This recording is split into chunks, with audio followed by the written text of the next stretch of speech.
Question number 64. SCM tightness is characterized by. So these are the options, and they basically wants to know in which direction the side flexion and the rotation happen.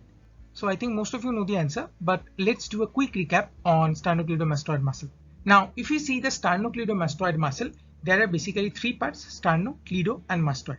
So as you see from the figure, there are two heads. First is the sternal head and second is the clavicular head. And all of this ends at the mastoid process. So if you see the origin, it is the manubrium of sternum and the clavicle.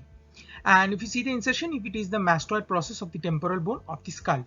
Now the nerve supply of this muscle is the accessory nerve, that is the cranial nerve 11. And its unilateral action include contralateral cervical rotation and ipsilateral cervical side flexion.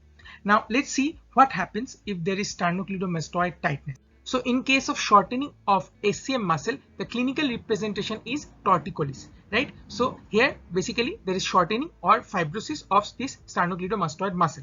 It is also called as the lateral deformity of cervical spine or the wry neck, right? And the typical feature when you see a person with torticollis, you can see their head is rotated to the contralateral side and it is side flexed to the ipsilateral side or the affected side.